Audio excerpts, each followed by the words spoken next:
Araban, Euskadiko beste lurraldeetan eta Europako nekazari herririk gehienetan bezala, nekazarien batez besteko adina altu xamarra izaten da, eta arazoetak kezkaiturri bilakatu da. Hori dela eta gure herriko erakundeek hainbat ekimen bultzatu dituzte, gazteak animatzeko lehen sektorearekin bat egitera. Nekazari gazteak animatzeko askotariko laguntza ildoak dauzkagu. Batez ere laguntza plana, departamentuan daukagun tresna hori baita. Nekazaritza sektore guztientzat balio du. Sektorean hasten diren gaztei ematen zaien diru laguntza hortik dator eta laguntza garrantzitsua da.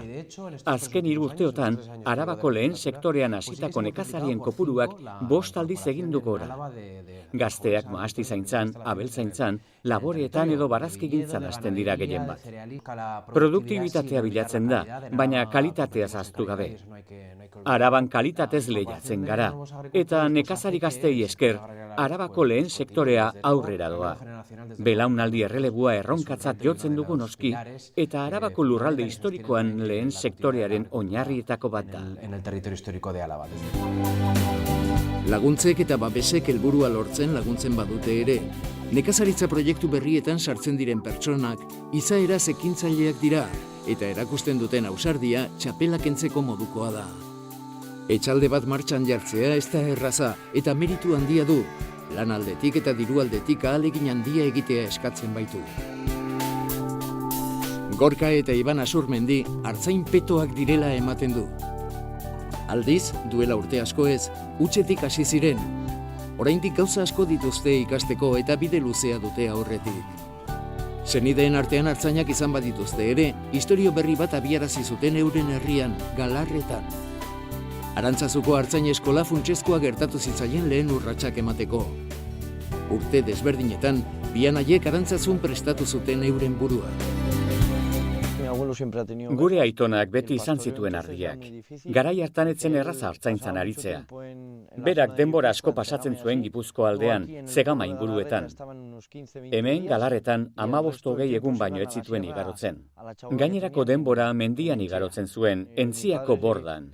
Gure aitak ardiak kendu zituen anaietan txikiena zelako eta herrian bera bakarrik geratu zelako. Duela 15 urte edo nire anaiari ardi bat oparitu zioten, eta handi gutxira gertuko herri bateko artzainak ardi bakan batzuk oparitu zizkigun. Anaia eta biok horrelaxe hasi ginen gure lehen hartaldea biltzen. Gero 2002 urtean Anaia Arantzazuko artzain eskolara joan zen. Hartaldearen ezaugarri genetikoak hobetu ditu eta hartalde oso jatorra du. 2010 urtean artzain eskolatik igaro eta gero, ni ere artzaina izatea erabaki nuen. Orduan etxalde bat abian jartzea eta Idiazabal gazta egitea erabaki genuen. Gaur egun 320 ardi ditugu, eta egia esateko berrikuntzarekin oso pozik gaude. Gorkarentzat eta Ibanentzat artzain eskolatik igarotzea funtsezkoa izan zen, eta artzaintzan hasteko ezinbesteko oinarria bertan eskuratu zuten. Sektore horretan aritzeko prestakuntza eta eskarmentua garrantzi handikoak baitira. Horregatik eskolaren eta artzain veteranoen aholkuak funtsezkoak dira Asurmenditar anaientzat. Egia esateko garrantzitsua da, zeren lanbidea gustatzen bazaizu eta lan egiteko prest bazaude, hartaldea elikatzen eta gobernatzen ikasiko duzu. Lanbidean urte asko daramatzatenen artzainengandik ere ikasi beharra dago. Ona da haiekin harremanetan egotea. Azken batean, lankideak dira eta gauza asko erakusten dizkizute. Gu gazteak gara eta eskarmentu txikia dugu. Batzuek 30 urteko eskarmentua dute, eta hoiek dira pixkanaka irakatsi behar dizutenak. Haiengandik ikasten goaz eta haiekin egotea da onena. Egia esan pozik gaude. Egunero ikasten dugu zerbait. Galderak egiten dizkiegu. Haiek dira lanbidea irakatsi behar digutenak. Lanbide gogorra eta sakrifikatua izan arren, ondo eginiko lana da ordainik onena. Artzaintza gogorra da, hori egia da. Eta gazta egiten baduzu are gogorragoa. Denbora asko eta sakrifizio handiak eskatzen dizkizu. Baina produktua saltzea eta jendeak zu ezagutzea, jendea ona etortzea, zure gaztak erostea eta zeinen gazta ona den zuri esatea, horre guztiak ez du preziorik. Poztasunez eta harrotasunez betetzen zaitu. Egiten duzun produktua jendeak ondo baloratzen dizunean, horrek ematen dizun poza sekulakoa da. Gaztandegia berria da eta eraberritzen ari dira, gazta kantitate handiagoak ekoitzi ahal izateko. Horrek dakar inbertsio gehiago egitea, baina Asurmendian haiek baikor egiten diote aurre inbertsioari, bezero eta lagun gehiagoren gana iristeko aukera emango diela uste dute eta. Berrikuntza batzuk egin behar izan ditugu, hasierako ekoizpena txiki gelditzen hasi zaiguta. Beraz, poliki-poliki, lekua zabalduz joan behar dugu. Esnearen eta gazten kalitatea hobetzeko ere lanean ari gara. Eta pozik gaude, bai. Euskadin gero eta gazte gehiagok erabakitzen dute ardi sektorean sartzea. Gorkak istorio berri bat astera animatzen ditu, polita delako eta barrutik pozik sentituko direlako. Llevamos 4 años, somos 2 chavales jóvenes. 4 urte daramatzagu. 2 mutil gazte gara eta nik gazte jendea ikusten dut gazta egiten gure adineko jendea, eta hori ona da. Gazteek lanari heltzea eta hartzaintza zer den ikustea, eta lana gustatzea eta hortik bizitzea ona da. Herriarentzat ere ona da. Baina zaila. Gaur egun ez da erraza hartalde bat aurrera ateratzea lurrik gabe eta hutsetik hasita. Zaila da, baina aldi berean polita ere bada. Burua usteak ditugu, egia. Baina gauzak aurrera ateratzeko ilusioa ez zaigu falta. Beraz, borroka polita da hau. Itxaso konpainonen kasua ere landa eremuetako beste adibide bat da. Etxean beti landu zituzten mahastiak, baina ez zuten ardoa egiten. Itxaso Bartzelonara joan zen ikastera. Bere aitaren zoritxarreko heriotzak ordea, erabaki zail baten aurrean jarri zuen. Familiako mahastiak saldu, ala mahastiak landu. Lantziegora itzultzea eta gainera upategi bat sortzea erabaki zuen. Gaur egun, bere ardoak merkatuan ditu dagoeneko. Hasieran mahastia zorionez zoritxarrez niri tokatu zitzaizkidan, ez? Aitona eta aita hil, da mahastiak hemen zeuden, ni Bartzelonan nengoen lanean, eta Bartzelonatik bueltan hau aurkitu nuen, ez? Eta zer egin behar nuen saldu. Eta orduan esan nuen, bueno, mahastiak landatuko ditut, nire aita eta nire aitona egiten zuen bezala. Naiz da ni beti ikusi duan etxean, ez? Baina beti ikusten duzu albotikan, ez dakizu zehatz-mehatz nola landu egiten dituzten. Orduan zerotik hasi nintzen, mahastia landatu eta mahatsa egin. Itxasok ezer gutxi zekien mahasti zaintzari eta ardogintzari buruz. Beraz, guardiako eskolan eman zuen izena. 2 urte nahikoak izan ziren beharrezko oinarria jasotzeko eta lehen urratsak ematen hasteko.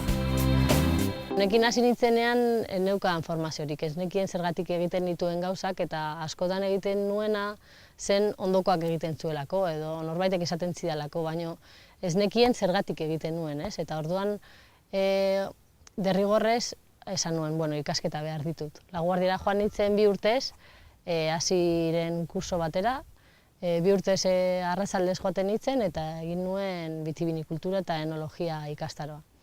Orain lantzen nabilenean eta zelairan atorrenean edo bodegan nabilenean, badaki zergatik eta zertarako egiten ditudan gauzak, ez? Eta horretaz gain egunero ikasten da. Bai hemen eta bai bodegan egunero ikasten da. Itxasok lurraren deiari erantzun zion, eta hartutako erabakia ez zaio damu.